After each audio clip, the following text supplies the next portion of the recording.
because even when we were grieving, there's strength in knowing, going back to what made our forefathers survive when there was adversity. So like even when I had the adversity, or I speak to widows on my podcast, you find people go back, and it makes you actually go back and see if there's anyone in your family that experienced that. And then in finding that, you go and find out what tools did they actually use.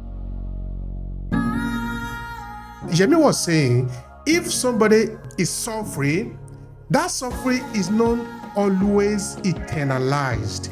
Because when you internalize your suffering, you carry it alone. And when you carry it alone, because you are a human being, you are not supposed to carry it alone. It becomes a heavy burden on you. There is a transfer that is done that makes the culture be preserved, and the diversity and representation that they bring to each of these stories very different but very connected to a greater whole. Not to mention how it preserves the history and the life lessons and experience and insights given wiser.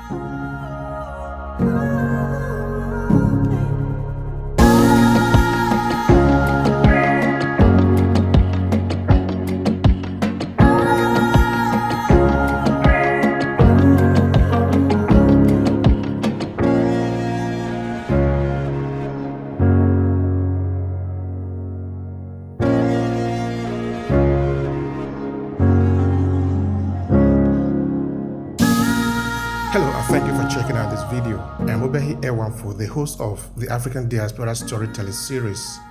Every 2 weeks, we meet up on LinkedIn to talk about different ways we can leverage the power of storytelling as people of African descent. Now, this is it.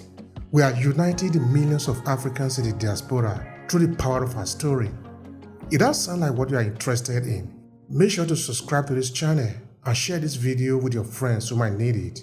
Now, back to today's conversation. Thank you so much for joining. And of course, thanks to all of you that are joining this conversation today, where we are looking at how to tell the story of our elders. Of course, that is a fundamental argument within the Diaspora Storytelling Series, because we are looking at the story of those who have been here before us, and it's important that we pay attention to them, because their story are our story. By learning about their story, we suddenly come to understand also our story, because we are nobody without them. So that is fundamentally important for us. It's just important that we pay attention to that. All right, Yemi, what is your first take on the conversation? Please tell the people also who you are. That is important. Please go. Thank you. Hello, everybody. Thank you for coming and listening to this timeless conversation. Well, my name is Yemi Majekodumi. Originally, my roots are from Nigeria, British born. I'm the director of an online coaching company called BMC Consulting, where I coach surviving widows in recovery and ladies who are single from age 40. And at the moment, I'm looking also to coach younger people between 21 years old. But the focus is on positive relationships and enhancing your finances. Once you get those two right, you get everything right. So today, my take on this is the title, How to Tell the Stories of Our Elders. On hindsight, we know what we do now. But one thing that came to mind as a child is when we used to go, my father always, even though I was born in England, I lived in Nigeria for 10 years, came back. But I remember every time there was a holiday, my dad took us to the village, even though we lived in the city. When as a youngster then, I used to always think, oh, it's going to be boring. But when I look back now and doing this, joining this conversation, that was where I heard a lot about my history. So, for example, I had a uncle who had a massive farm. And what he used to do, he used to invite us to the farm in the morning.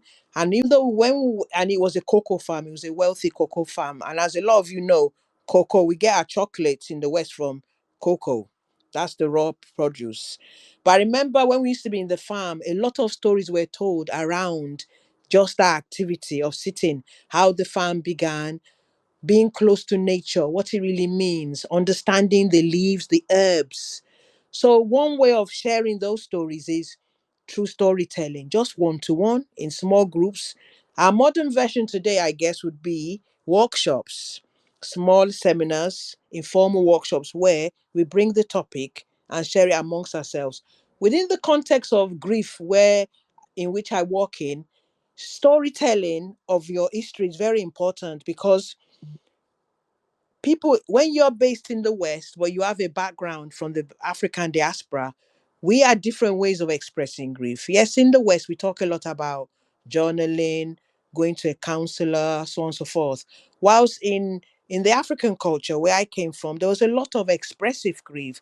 When there's a sudden incident, people literally fall on the ground. So I witnessed a lot of that. People are able to vent at that moment, cry out loud. And I remember even quite clearly, even when my husband passed, I used, from what I learned from my African background, I was able to cry out loud. There's nothing, because sometimes we become so refined in the Western context that people hold on to that grief, and that grief becomes so psychosomatic that it can become a sickness in our bodies. Whilst in my culture, African roots, you wail. If you want to cry, you scream. Just the relief of even being able to scream is important. And that ties in with something I learned from someone telling me the story of my forefathers, and also witnessing it as a child, where people literally just roll and say, oh my God, I've lost someone. So storytelling, sharing it verbally. Number two, one other thing that comes to mind is at events and occasions. We do in every culture, the West or in Africa. I remember taking, when my children were becoming older, getting into the early teens, I did think it was important they appreciate the Africa where I come from, Nigeria. So I remember taking them to a wedding event. And at the wedding event, a lot of stories are told, because there was the traditional. So you get the traditional event where people, families on both sides, some of the audience might be familiar with this, where people ask for the bride's hand. But one of the events we went to was, there was a man in particular who was dancing, but he wore all the attire, whatever garments he wore, told a story. And I remember my eldest daughter was quite fascinated by what he was showing in the garments. And that was a story also, because the way he danced, I explained what he had on was a story. So that's another way of showing, telling a story through, in an event, through an occasion, but also through poetry, dance, and costume. One more to go. Another thing that came to mind also is film and drama. We can relate to that in the West. We all go to theaters and stuff. But when I used to go to my village, in my dad's village as a child, I remember there was a school in my dad's village. It was a very small village. These are things I didn't appreciate when I was younger, but now I do appreciate. There was a school, and every Christmas there was always a drama. There was always a play by the school, and in that play there was always a message. But the play also was inculcated history of the town and key issues that were going on at that town. So that's another way of sharing our story. I pass it back to you, Obi. Thank you so much for that, Yemi. You are touching very important points there as you are referring back to your Yoruba heritage. This is intentional. This is what you are supposed to be doing here. Helping people to realize that we are not just on the surface, we are rooted and we know where we are coming from. And that, where we are coming from, is fundamentally important for us. You see, we are talking about storytelling now. If we were to dissect everything that you have said there, we can see now that it's really deeply rooted. From your explanation, we could deduce why, for example, let me just throw it out there.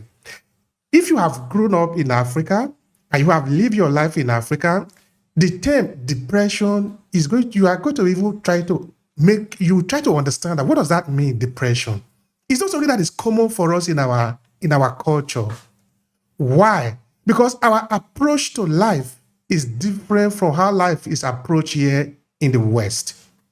In that, Yemi was saying, if somebody is suffering, that suffering is not always eternalized. Because when you eternalize your suffering, you carry it alone.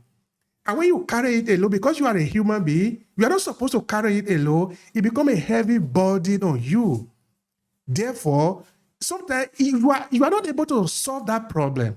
Now, imagine if you carry that burden outwardly. In that, when you carry it outwardly, it means you lift it to the community, to the society that you are part of. If everybody is carrying that problem, No amount of problem is bigger than the people. So she was talking of crying, you know. When you cry, meaning the pain that you have inside of you, you are releasing it outside. You know, African culture is very complex, deep, but it's one of the most refined culture. It's so advanced that you need to understand what it means.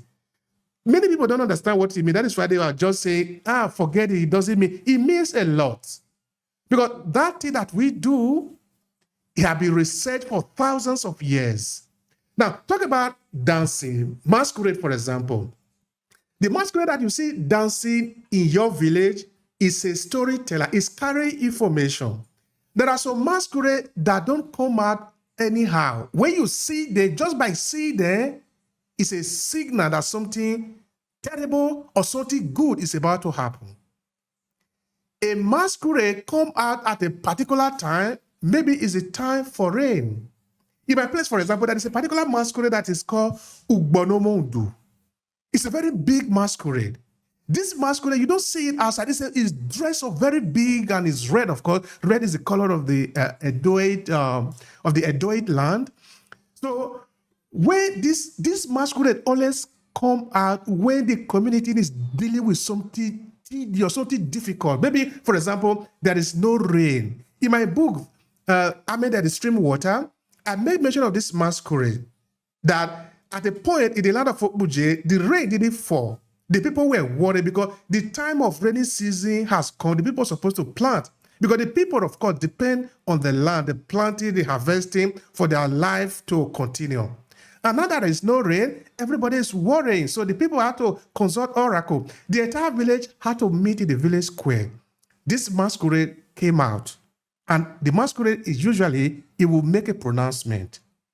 And according to the story, as the masquerade returned, everybody returned, that same night, there was a heavy wind and there was a heavy rain. So what I'm saying here is that just your dressing is already story. Only that you need to understand it. The thing that you put on the road as story, you need to understand what it means. So our elders, our ancestors are communicating something to us. There are some masquerade, the way they walk from one side of the road to the other side is transmitting information. But somebody might be asking about, are those information important? I mean, that way of transmitting information, is it important? It is important. It's about the survivor of the people. Because information is always coded. If it is not coded, then the enemy can interpret it. That is the end of you. It means now for you to understand the message that is being passed to you, you need to decode it. The key to decode the information is hidden in the culture, which means the outsider does not know the information that is right there in the open. The information is right in the open, but as an outsider, you don't have the key to unlock it.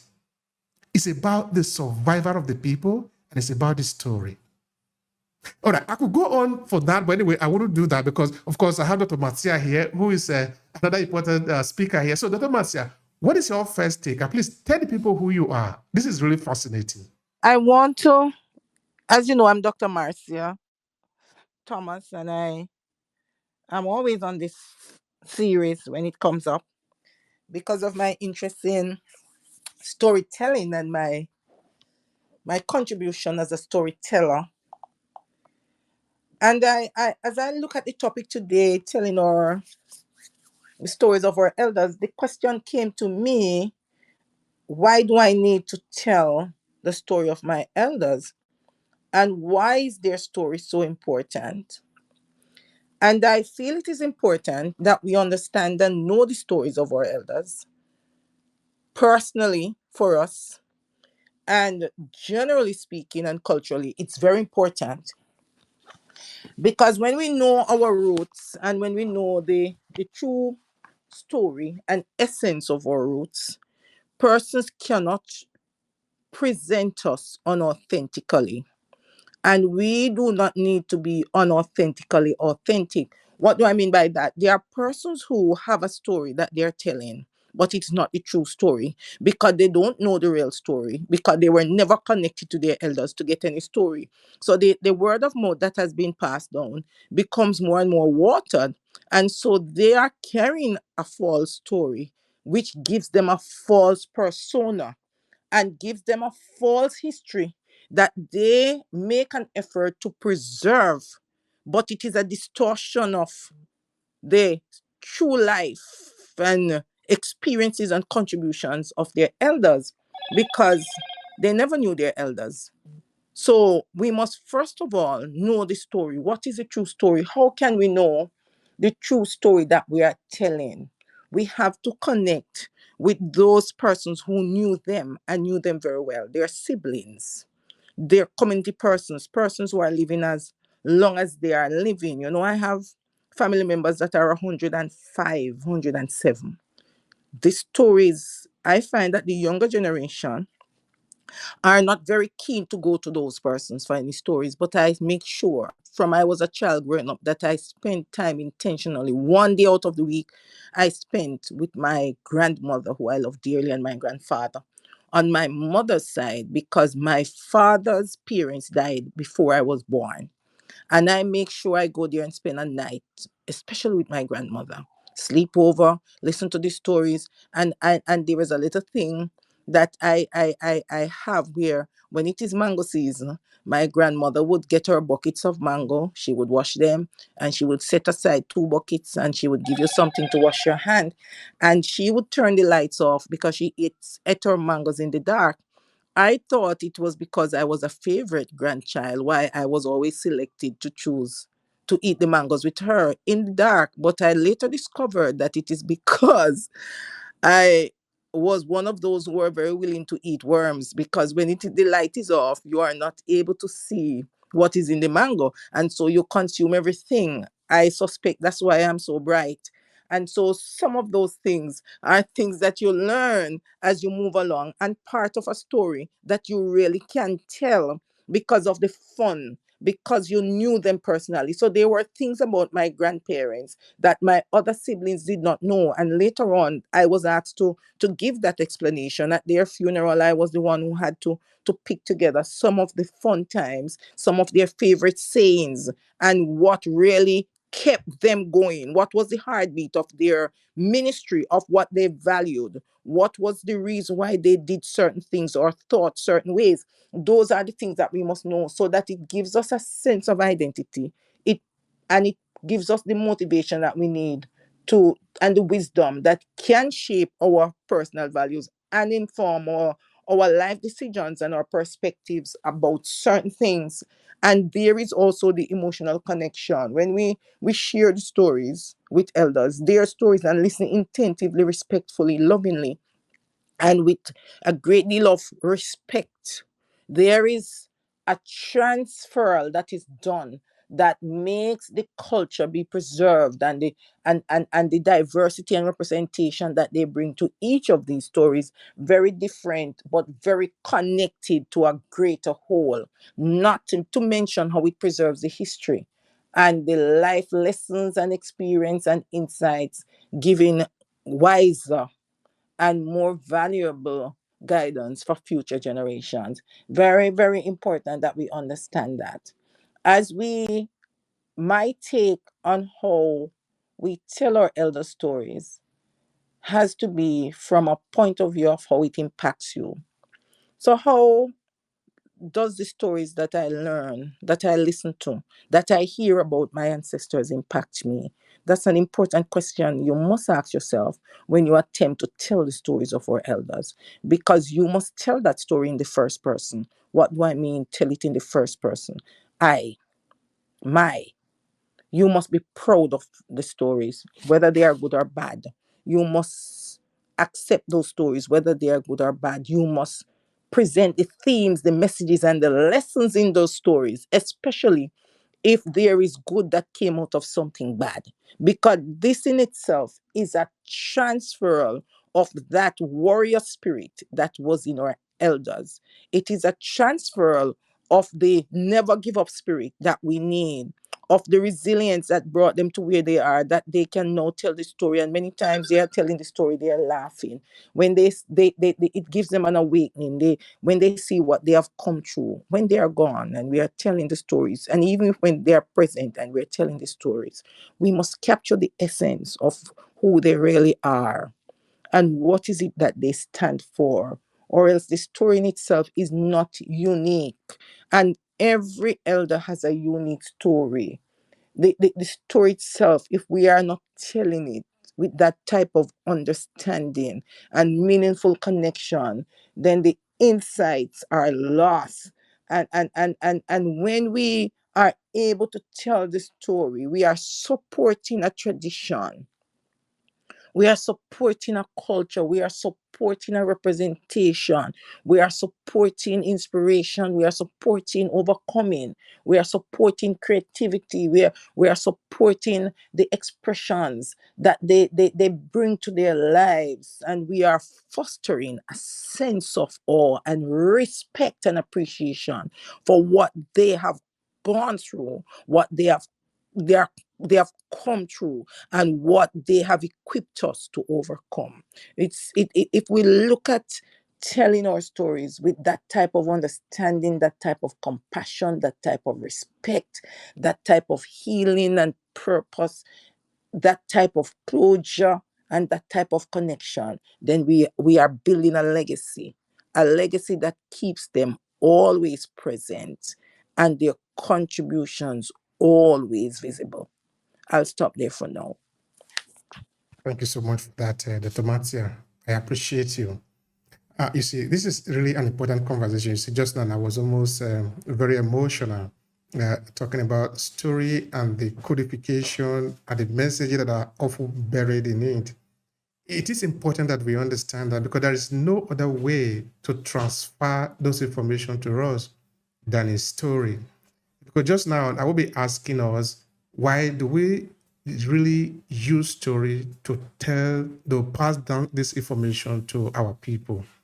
I think it is fundamentally important. You see, why are we doing what we are doing here? How did it start? Let me share a little bit of the story with you for some of you who might not know. Of course, for majority of you, you already know. So I am originally from Nigeria, so I came to Italy in the August of 2004. At a point, I was sort of asking myself, well, who are the people that have been here before me? What can I learn from them? That is how I started. I just take my small camera. I will stand in front of somebody that have been here for 30, 35 years, almost 40 years. I just ask him, tell me your story. And these are elderly people that have been here, that have made their life, that have gotten their children, they are no longer having children anymore because they have passed that stage. I'm standing in front of them, I'm telling them to tell me their story. You see, that for you might not make a lot of sense, but for me, it makes a lot of sense because I have always loved to hear the story of people. I think it's fundamentally important for our continuity as a community. The same reason that in our villages, you go to the elder to live. I don't know if it have happened to you. For me, it happened that as a young boy growing up, every evening we went to the elders to listen to story. It doesn't necessarily have to be my father or my mother telling the story. Of course, I lost my father when I was pretty young in primary 2. Of course, we could enter into the house of our friends. Then we will hear story by somebody talking about something, explaining what have happened to them. They are passing down education to us. They are teaching us a lot of things like reasoning, like public speaking, so that in the midst of everybody, people are listening to you, looking at you, you can stand up and make a sentence, a coherent sentence. You could make argumentation that will make sense. They are teaching you all this without ever mentioning it. You see, one day I was writing an article, I was talking about these so-called soft skills. That I was saying, soft skill is something that all of us have access to, with whichever culture you came from. Then I gave an example of me growing up in Urumi, southern Nigeria, in my village. That as a child or as children, we used to go to the forest and hunt for bird, lizard, and all of that. I say, okay, freeze the moment and reflect. How do you think a little child like us or like me, I would take a catapult, I will shoot it and kill a bird, a very tiny bird on top of a tree? How do you think I do that if I'm not leveraging what we are talking about today as focus, as negotiation, as collaboration. Because I didn't have to do all this myself. I had to work with other people, with other children. We need to prepare the cartridge, we call it a fool, the little ball we make that we use to put into the catapult and shoot it in the air to kill the little bird. And maybe when I shoot the bird is falling down. I don't know where it had fallen. A friend of mine, a colleague, will tell me, oh, it fall into that. Then we run there to catch the bird before it run away.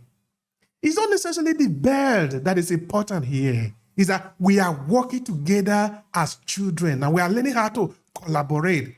How I can lend you my eyes. You can see what I cannot see. I can lend you your ear.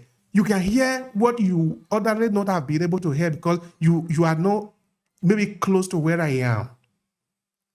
These are the story. How to live, how to build together, how to be one and the same. So that it is not just about me. It's about us. They are telling us this true story. And we are learning it as little children.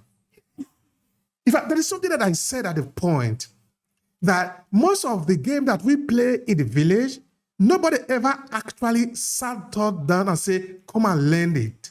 It never happened like that. I don't know of you. You see, I am very proud to have grown up in the village. I grew up in a village in Amedokia, in Uromi. I am very proud of that because when I speak of African culture, Asian culture, I speak of it from an experience. I have seen it. I have lived it. When we talk of the spirit of Ubuntu, it's not that I'm imagining it. I have seen it that when a man wants to build a house, the entire community will come together to help him build a house. Of course, they are not volunteering money. We volunteer our forces, our energy. They didn't need to pay us. It is part of what we need to do as a people. I participated in cleaning up the village. I know this because I have done it. I'm 46 years of age. All this we pass it down through story. Because through story, we are able to understand our bearing in life. We're able to understand who our enemies are, who our friends are, what have happened to them, what have happened to us. So we need to listen to the elders because when they are telling story from what have happened to them. This is important for us and it's important for our healing too. Maybe that is where I'm going to pass the mic to Yemi again because Yemi is dealing with a lot of people that are having some challenges, but helping them to overcome the grief and renew themselves again. Thank you, Obehi. And thank you, Dr. Marcia. It's amazing this conversation because I've got so many thoughts. But what came to mind is when you finish talking, Obehi, is the therapeutic element to story, to telling your story. And that ties in because even when we were grieving, there's strength in knowing, going back to what made our forefathers survive when there was adversity. So like even when I had the adversity or I speak to widows on my podcast, you find people go back and it makes you actually go back and see if there's anyone in your family that experienced that. And then in finding that, you go and find out what tools did they actually use. Because there were tools before colonialism, pre-colonialism, pre-imperialism within the African diaspora. Just sitting, because there was even a lady I met who said when she had adversity in the culture then, what they did is they made sure she was never left alone. That was someone who would be with her for at least 3 months. So even if you want to, even though you're grieving, they don't have to be in your room, but there will always someone with you. Whilst when we look at it in the West, especially when we live in very cosmopolitan cities, when there's a grief, there's the pressure, number one, for you to go back to work. Number two, there's issues around isolation and so on and so forth. So there's that. So that's the beauty in that. Then number two, what came into, as you, Dr. Marcia and Obi was talking also, is storytelling. It gives you, we all have to feel we belong. So what makes us belong is we have to have curiosity. No matter where we are, wherever we are now, in the African diaspora, you came from somewhere. And what's important in being curious is that you want to acknowledge the beauty of where you have come from. Because no matter how far we go and no matter how much wealth we acquire, you have to have a sense of grounding and belonging. And that links in knowing your story and the stories of your forefathers. Being mindful. And one more thing is identity. Your identity always links to the beauty and history of your past, be it good or bad. Because from the bad comes resilience and survival.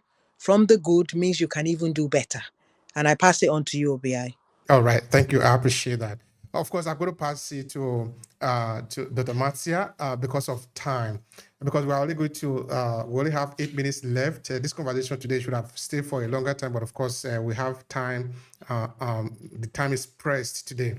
So, Dr. Matia, what is your take on why people in the African diaspora should pay attention to story and to the story of their elder? I believe this is very, very important because it carries with it so much blessing.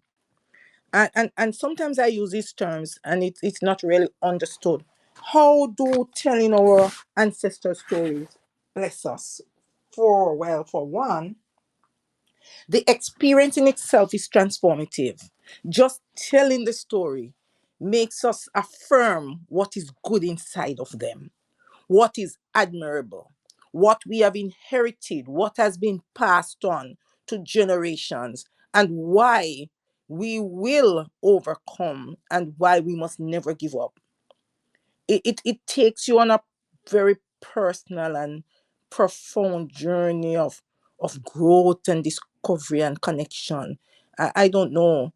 I spoke of a situation with my grandmother in a room, an audio room. And I have gotten so many podcasters asking me to tell that story on their podcast. And it was a simple explanation I was given that I never knew that my grandmother could not read until I graduated from college. She had 15 children and she and her husband educated all of them. Her husband was able to read, but she was not able to. But she bought a newspaper every single day and she asked you to read it. And in worship, every single morning, she would give you Bible texts and you would read them. And if you made an error, she stopped you. Of course, they have their ways of stopping you. That can be another fun tale. But she would stop you very seriously and she would say to you, read that again. Is that what you see there? And it was from that experience that a number of us as grandchildren got a very photographic mind. We are able to remember details by just reading them at a glance. We are able to pass an ACE or test because we are able to remember the information after reading it once. And that when we tell those stories, we understand where the connection is. The things, the good things that we have inherited, we also reflect on those undesirables that we might have inherited based on the stories because their stories frame their core values and their core values are passed on to every single generation. It also storytelling tend to also build the bridges when you're grieving. And I go back to what you say, Yemi. I have been grieving for my grandmother and my grandfather and most lately my mother and father. And it is those stories that keeps me grounded, that keeps me want to do something in their honor, their stories, the passions that they express and the things that they wanted to do that they did not get to do before their death. I find that as siblings we are doing it in our different ways and we're keeping their memory alive. So it really develops in you a connection to your cultural heritage and it also is a frame of healing and closure. And that's the part of it that I think the African diaspora needs more than ever to strengthen their using their elder story to strengthen their connection and their cultural heritage and feeling proud to be a part of this larger narrative because it has framed their direction and they must also tell it to discover their sense of purpose and preserve who they are. They must feel connected to something. I am stressing that again, larger than themselves, because they never just came into this world standing. And whatever experience you have had, because sometimes the elders, as they moved along, told their stories of overcoming, and they are putting together and they are knotting together to make you become who you are. So they might not have given you all that you have now, but if they had gotten rid of you, or if they had made you so obscure that you did not have that spirit to be a go-getter, to change the narrative for you, to improve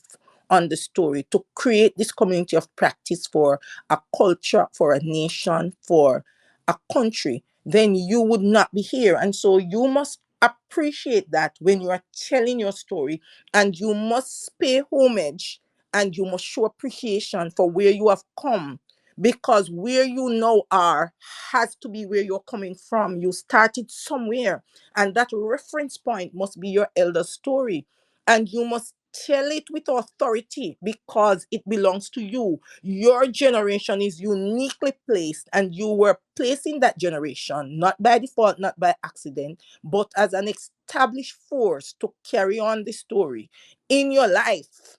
And even as you tell it, and you must pass the story on to your children with the honor and the sacredness that it carries with it in all eras of your life. It must be that you tell the story because it provides for you your authentic placement in this world, who you are and what you look like. You know, I am 5'2", and every sibling I have, every other family member in my generation is 6 and above, 5'11" and above. And everywhere I go, they say you are short as your maternal grandmother. And I knew, and throughout my life, I would have wanted to be very tall. Of course, it makes you reach for things that are high up, and your height tends to give you people a certain way. They always have to look up on you. But as a short person, they look directly at you, or the tall ones are looking down on you. But when I remember the strength and character of that grandmother, when they look at me, even if they are looking down, they find themselves looking up because I represent her, and the stories I've heard of how she used her little height to annoy, to agitate, to change, and to make people's life better. She was an advocate for justice. She spoke against injustice. She stood against injustice in every form. And so those stories in itself make me understand where I am standing. And so I tell her stories with a lot of joy and mirth and respect and awesomeness, and honor her and my grandfather and my great grandfather and all of those elders. And I tell my mother's story and I tell my father's story because those stories are what make me. And I tell it with the diversity because every one of them had a different story that was so connected. And I choose and I take from it the wisdom and the life lessons that they actually learned. And I amplify those lessons and I relate them to my context and situation. Many times when I would feel like giving up or being feeling helpless, I embrace the power that they gave me through those stories. And that is why it is important to tell our elder story, to live those stories, and to represent those stories in every form that we can, so we can continue to preserve ourselves while we are preserving their legacy and pave a path of overcoming resilience and endurance for our children, whether we have had them already or we are planning to have them. I'll stop there because it's kind of emotional for me. Dr. Marcia. Yeah. Sometimes we are emotional here, but we are free. We are free. Also, this is part of our culture. Is that when we feel it inside, we express it. You see, African culture is very expressive. We don't apologize for that at all. That is who we are. That is part of our culture too. Anyway, just for the sake of time, I would have given some analysis on that, but it's okay. That is perfectly fine. Now, I just want to thank all of you also in the audience. For any of you that want to learn more how to use storytelling in your business or to connect or to better build a community, because storytelling is one of the best instruments that we can use in any way that we want to have a better connection with people. You can maybe send me a DM. I will let you know how I can be of help. Or you can actually reach out to any of us. Yemi is here to help you. Then Dr. Marcia, of course, she's also an author. She's here to help you. So all of us are available if you have anything to say or to ask or to ask for clarification. Why not? So we are all here for you. Just for the sake of time, each of us have 1 minute left to be able to go through a kind of a concluding part. But if you want to learn more, of course, all the information, we have thousands of publications about storytelling and everything that we are doing here. We're not just living in, just talking here. We are actually repurposing it, publishing it, article books, courses. We have it in very many areas so that whichever way you prefer, you can consume the information. All right, before I pass the mic to Yemi just now, Uba Said, please, you have 60 seconds. Go ahead and share with us. Thank you, Dr. Marcia. That was indeed very, very beautiful and very, very enlightening.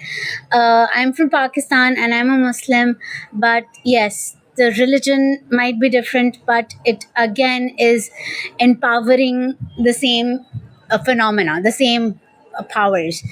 Um, what I would like to say is, I am also a female who would like to empower other females and make sure that the men, especially in our Islamic culture, the men and Pakistani culture and the Indian culture, you might even be hearing of stories of rape and murders being happening with doctors. Thank you, Malik Rashid, and thank you for supporting women. Now, this is what is required: men who can support women to come up and make sure that we are safe from you and people and from your gender, making sure that we do not suffer. And that is what I would like to work on, being a psychologist and an HR as well. And exactly what we need to spread more knowledge, more awareness. So the African culture and the Pakistani culture, the very different but very unique in its own self, but incredibly similar to each other, and it's very fascinating. So Obi, over to you. Thank you so much. All right, Yemi, what is your final take here? And please let the people know how to find you. You have 1 minute. Okay. My final take here is basically appreciate age, because in age there's wisdom. Appreciate your past because it connects to your future. Where you can find me at business and marriagecoaching.co.uk. Just click the link and you find my book. You can find my book on Amazon also, walkingoutofwidow.com. Pass it to you, Obi. Thank you. Thank you so much for that. We appreciate you. All right, Dr. Marcia, what is your final take? You have 1 minute. Tell the people also how to find you. My final take: you embrace your honor, and you embrace your complete established purpose when you honor the stories and the experiences of your elders and share and carry those stories with pride and authority and authenticity. You become who you are destined to be because of your generation and their stories, their experiences, their life, and what they pass on to us. I am Dr. Marcia Thomas. I empower Christian female leaders to find balance with their faith and their family and their career and live their God given purpose. I listen to their stories and I help them to pivot with power or to create a brilliant new beginning with clarity and confidence. You can DM me if you need to talk to me. I'm a career coach. I am also a life coach. And I also have books that you can buy: A Leader Like You, Lessons Learned from COVID. I also have Chosen and Faithful. And those are just guides with stories of persons overcoming with strategies and coaching guides that can assist you to change your life. I want to say thank you to all of you who are listening. And thank you, Obi, for always giving me this opportunity to change lives, change outcomes. And I say together we achieve. We appreciate you. We appreciate the contribution and also for Yemi, from Yemi, of course. I will thank all of you also in the audience for being here. I see Chukudi, thank you. You just came. Of course, we are leaving, but thank you for being here anyway. Bola, thank you so much. Rosemary, Belgrade, thank you. Monica, Tajudi, thank you so much. Malik, Uba, and of course, Naomi, thank you so much for being here. We appreciate you. And of course, come around again. Every 40 days, we are here talking about the Diaspora Storytelling Series, where we look at how we can use storytelling to build our community and to heal ourselves too. And of course, we also have another room, which is the business storytelling, where we talk about business strategy, how to use storytelling in business. If you find yourself maybe in need of any of these, please come around all the time. All the information, as you can see, they are free, and you're also free to share or ask questions, and you have the time to be able to interact with the guests here. So thank you so much. I appreciate it, your time here, and please come around next time. And bye-bye, everyone.